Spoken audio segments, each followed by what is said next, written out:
우리 예수 그리스도의 이 부활하신 놀라우신 큰 능력이 우리 가운데 충만하시기를 주의 이름으로 축원합니다. 따라하겠습니다. 부활신앙.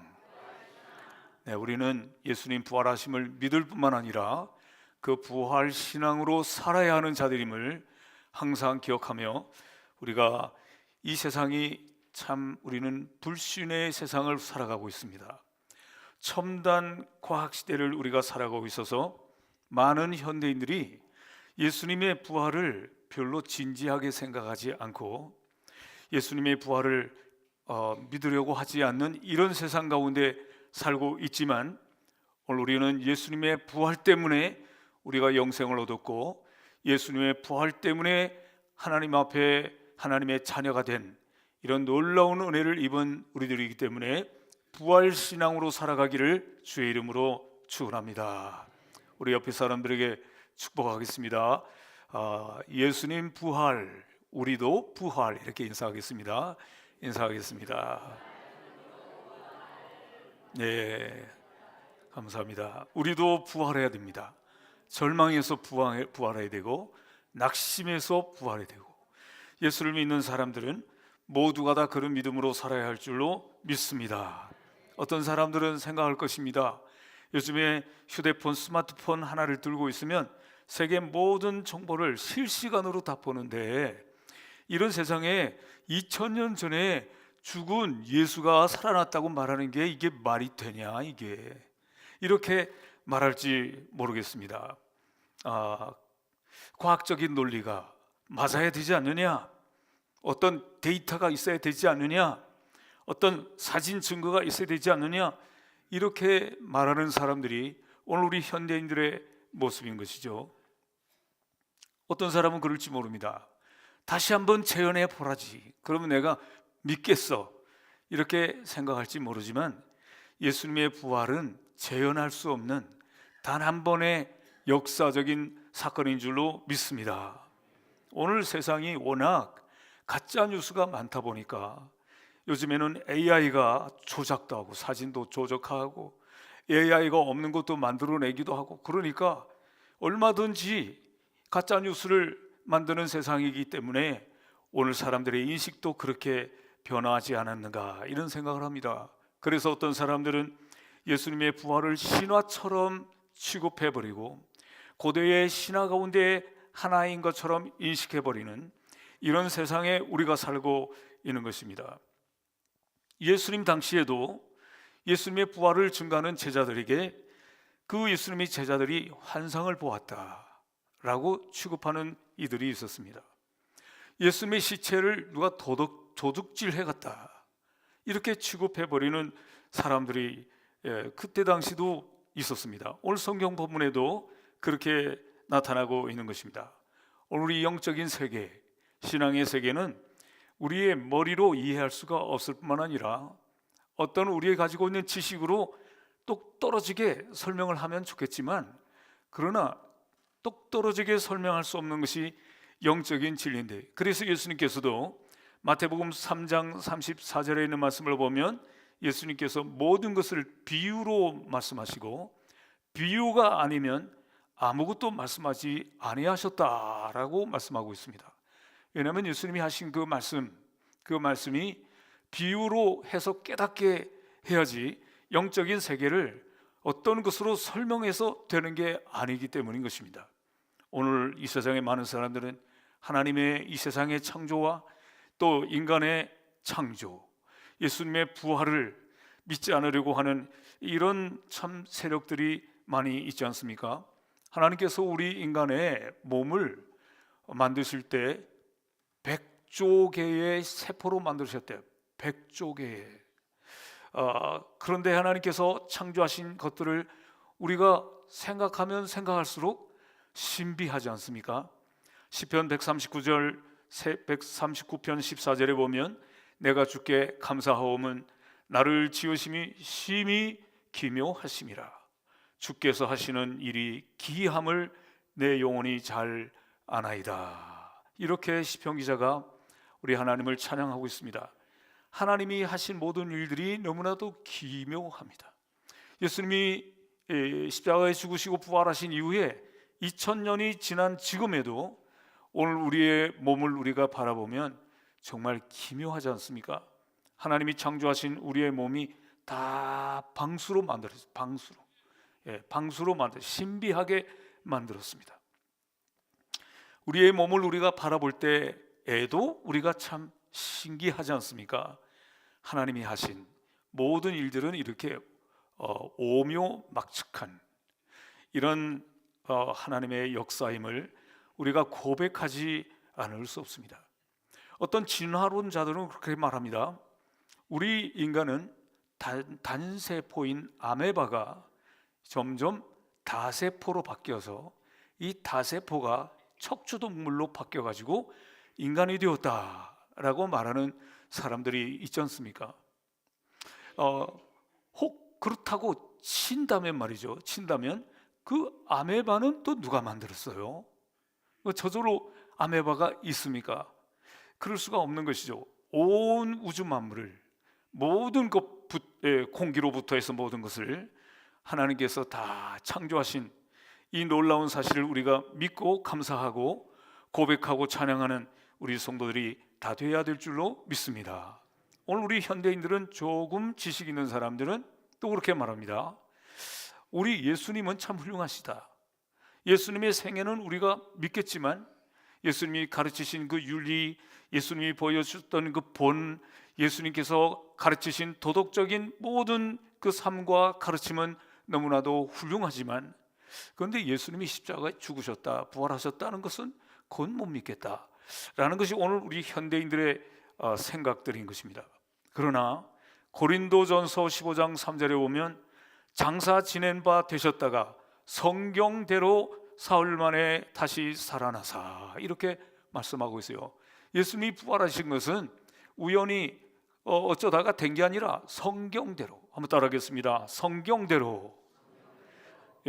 그럼 어떻게 성경대로 예수님께서 부활하셨는지 구약 성경 호세아 6장 2절에 보면 여호와께서 이틀 후에 우리를 살리시며 셋째 날에 우리를 일으키시리니 우리가 그의 앞에서 살리라 하는 구약 성경의 말씀이 있습니다. 또 시편 16편 10절에 보면 다윗이 메시아의 영혼이 스올에 버려지지 않고 썩음을 당하지 않을 것을 시편 16편 10절에 예언하고 있습니다. 마태복음 16장 21절에 있는 말씀을 보면 예수님께서 이렇게 말씀하십니다. 예수 그리스도께서 자기가 예루살렘에 올라가 장로들과 대제사장들과 서기관들에게 많은 고난을 받고 죽임을 당하고 제3일에 살아나야 할 것을 제자들에게 비로소 나타내시니 예수님께서 제자들에게 고난을 당하시고 그리고 죽임을 당하시고 3일 만에 살아나실 것을 말씀하셨습니다. 또 그뿐만 아니라 마태복음 17장 22절에서 23절에 보면 갈릴리에 모일 때 예수께서 제자들에게 이르시되 인자가 장차 사람들의 손에 넘겨져서 죽임을 당하고 제3일에 살아나리라 하시니 제자들이 매우 근심하더라. 이런 말씀도 있습니다.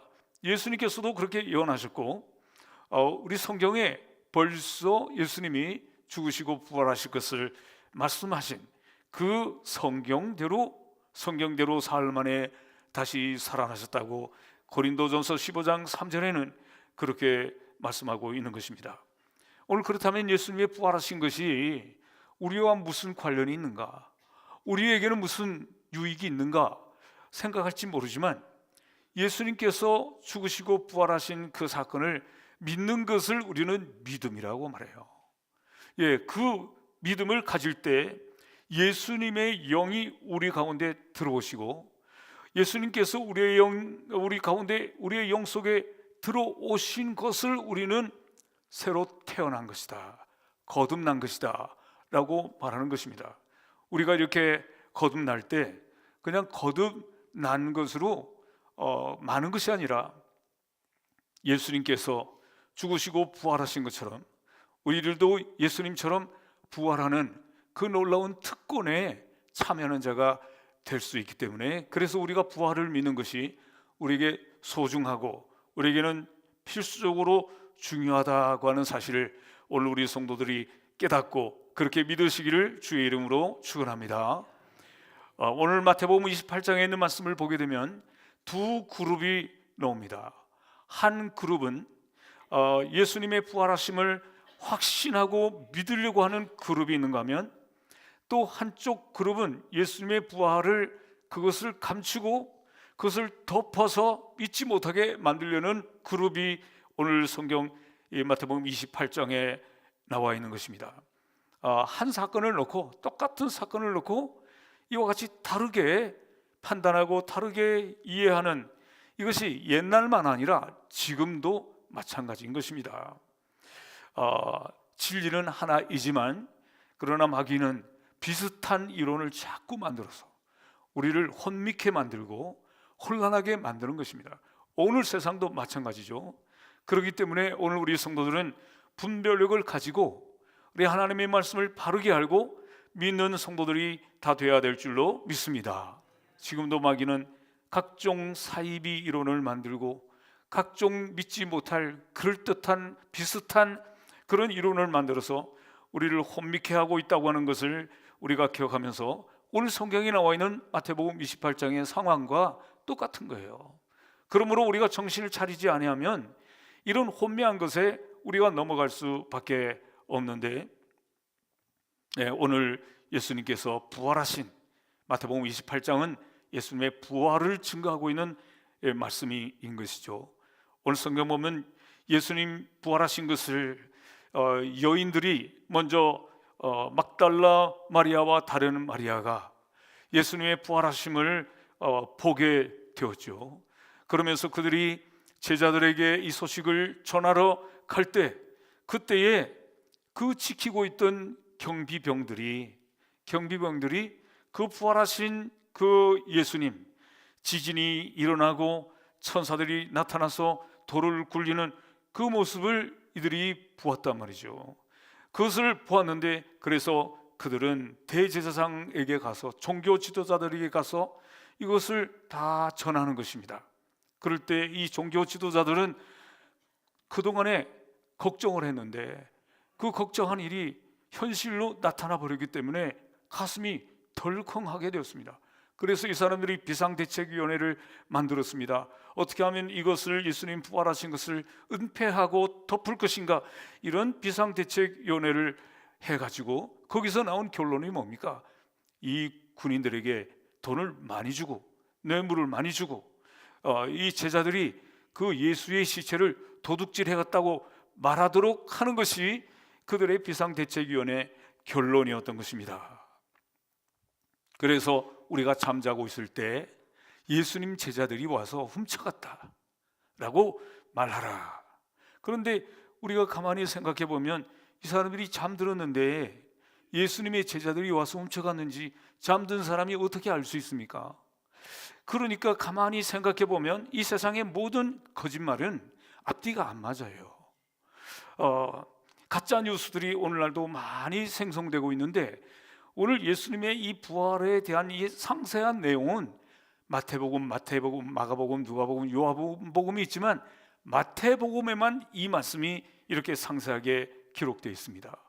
마태복음은 마태가 기록을 했거든요. 마태가 이 마태복음을 기록을 할 때는 AD 60년에서 80년 사이에서 기록을 했는데, 왜 이 마태는 이 얘기를 꼭 이렇게 썼을까? 한 이런 궁금증이 우리에게 들지 않습니까?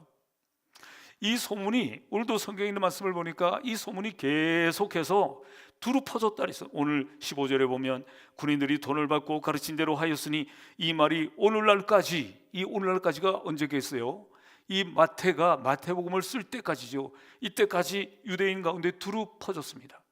그러니까 이 거짓말들이 사람들에게 다 퍼져서 예수님의 이 죽음은 제자들이 시체를 훔쳐갔다 이렇게 알고 있을 때, 이 마태는 이것을 증명하기 위해서 그 잘못 알고 있는 사람들에게 이 사실을 분명히 밝히고자 오늘 이 부분을 이 성경에 기록을 하고 있는 거예요. 이건 거짓말이다 라는 것을 이 마태가 이것을 선포하고 증명하고 있는 것입니다. 이 놀라운 것은, 이렇게 이런 놀라운 엄청난 사건이 일어났는데도 불구하고 예수님은 우리가 읽지 않았지만 16절에 11 제자가 갈릴리에 가서 예수께서 지시하신 산에 갔다 이르렀다라고 말씀을 하고 있어요. 우리 예수님께서는 아무리 이와 같은 사탄의 방해가 있음에도 불구하고 예수님이 하시고자 하시는 그 구원의 계획은 틀림없이 흔들림 없이 진행하고 있었다는 것을 우리가 알게 되는 것입니다. 예수님께서 그런 말씀을 하셨거든요. 마태복음 26장에 보면 십자가에 못 박히시기 전에 예수님께서 마태복음 26장 31절에 내가 살아난 후에 너희보다 먼저 갈릴리로 가리라 이런 말씀하셨어요. 그러니까 이 예수님의 제자들은 이렇게 혼동이 많은 상황 가운데 있지만 예수님의 그 말씀을 기억하고 갈릴리로 이제 가려고 하고 있는데, 오늘 이 예수님의 부활을 보았던 그 여인들에게 예수님께서 뭐라고 말씀하셨는가 하면 무서워하지 말라. 가서 내 형제들에게 갈릴리로 가라 하라. 거기서 나를 보리라 하시니라. 오늘 마태복음 28장 9절 10절에 보면 이 여인들에게 예수님께서 갈릴리로 가라라고 그 형제들에게 제자들에게 가라고 말씀하신 것입니다. 예수님은 처음에 말씀하신 대로 갈릴리로 가시는 거예요. 그리고 예수님의 제자들에게 그것을 알리라고 그랬어요. 예수님의 제자들도 그 말씀을 믿기 때문에 갈릴리로 가고 있는 거예요. 예수님께서는 이렇게 참 혼동되고 미혹하고 사람들이 거짓으로 속이고 그런 가운데 있지만 예수님의 그 구원의 계획은 아무리 이런 상황 가운데서도 조금도 흔들림 없이 예수님은 한 발걸음 한 발걸음 처음에 계획한 대로 가시고 계시다고 하는 것을 우리가 깨달으면서 참 우리 주님은 역사의 주인이시고 우리 주님은 구원의 주님이시고 우리 주님이 계획하신 것을 언제나 변함없이 하시는 분이시라 하는 것을 깨닫게 되는 것입니다. 그래서 예수님의 제자들도 갈릴리로 갔고 예수님은 먼저 갈릴리로 가서 거기서 너희들을 만날 것이다 하는 말씀대로 가신 것입니다.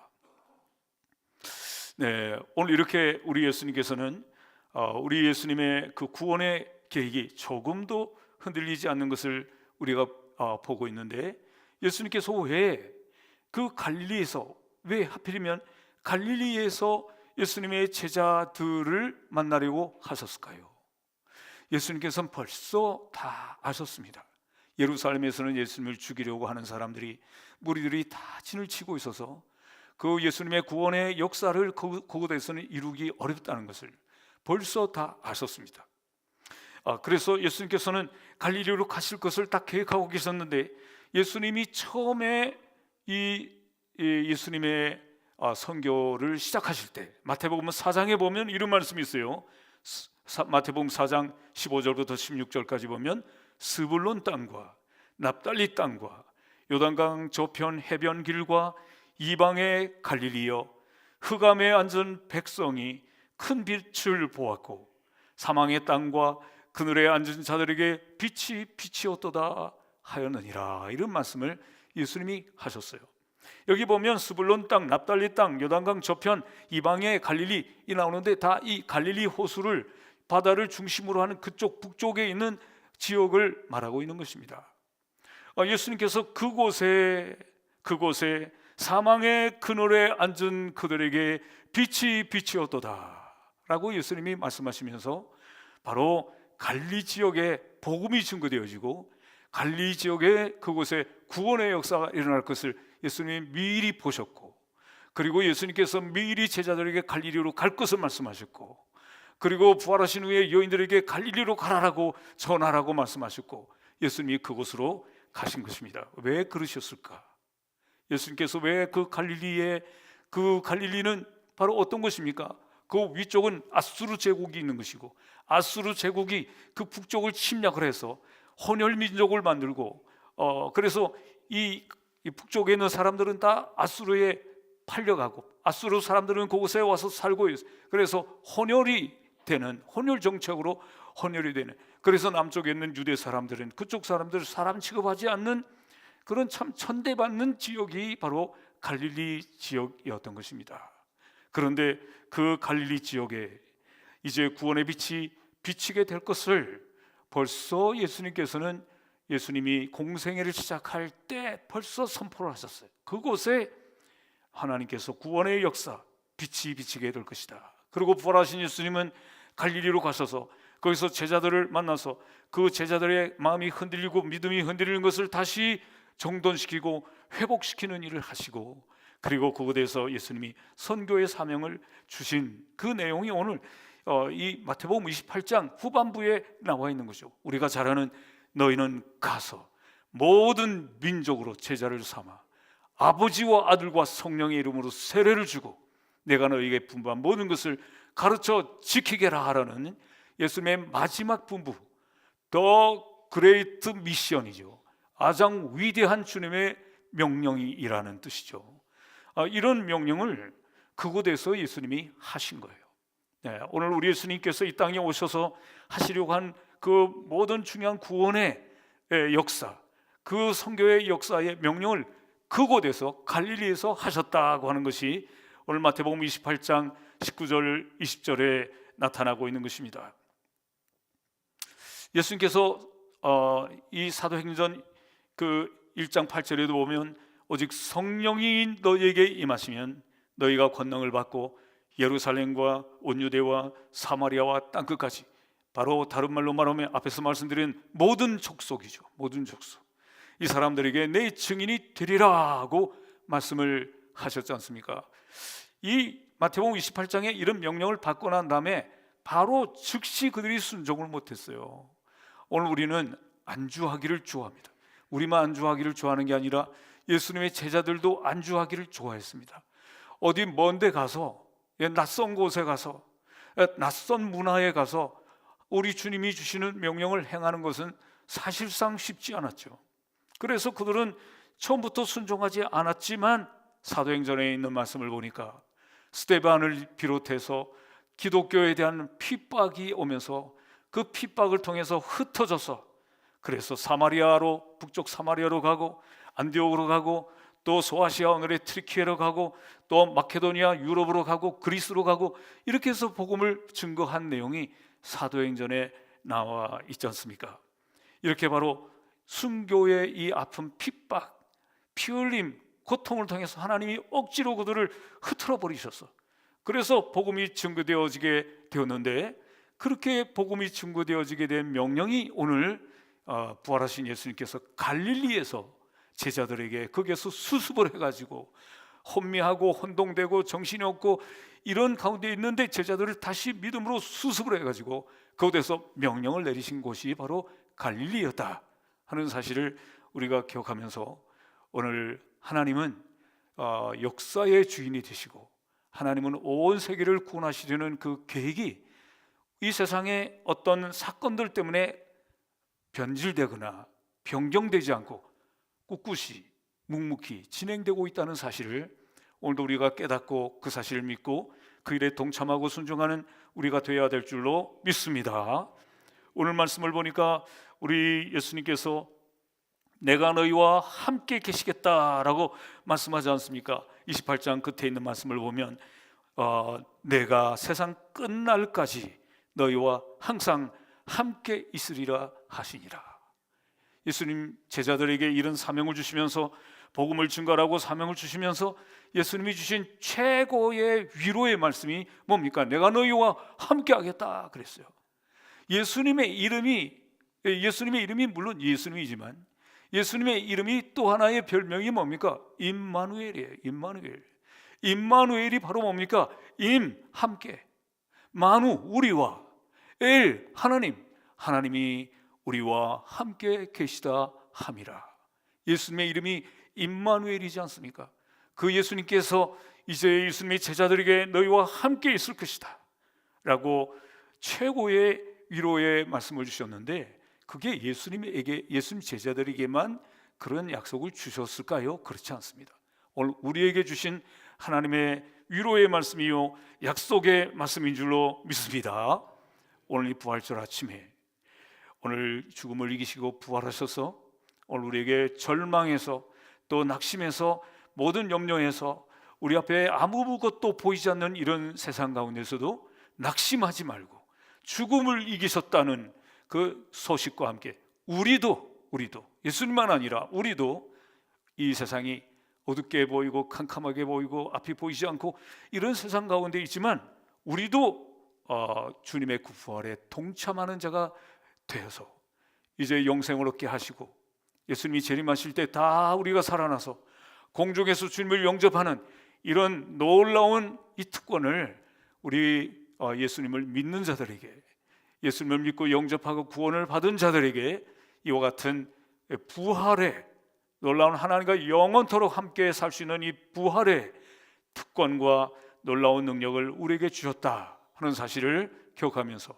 부활의 신앙을 가지시고 어떤 환난에서도 어떤 역경에서도 낙심하지 마시고 이겨내시고 우리에게 주신 사명을 꿋꿋이 잘 감당했던 제자들처럼 잘 감당하는 우리 성도들이 되시기를 주의 이름으로 축원합니다. 기도하겠습니다. 고마우신 하나님 감사합니다.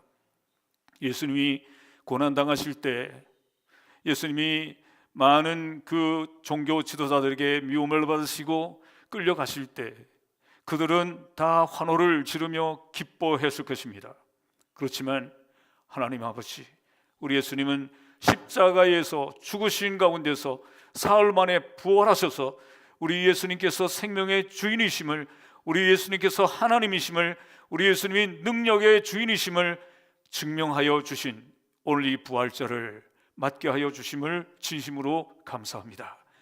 오늘 이 부활의 능력은 2000년 전에 끝난 것이 아니라 오늘 우리에게도 부활의 소망과 부활의 놀라운 현실과 부활의 능력을 주셨다는 사실을 믿게 하여 주시옵고 낙심하지 않는 성도들이 되게 하여 주시고 주님의 말씀을 믿고 주님이 주신 그 명령을 따라 주님의 주신 그 전도의 선교의 명령을 따라 수행하며 그 일을 잘 감당하며 살아가는 주님의 제자들이 되게 하여 주시옵소서. 예수 그리스도의 거룩하신 이름으로 간절히 기도하옵나이다. 아멘.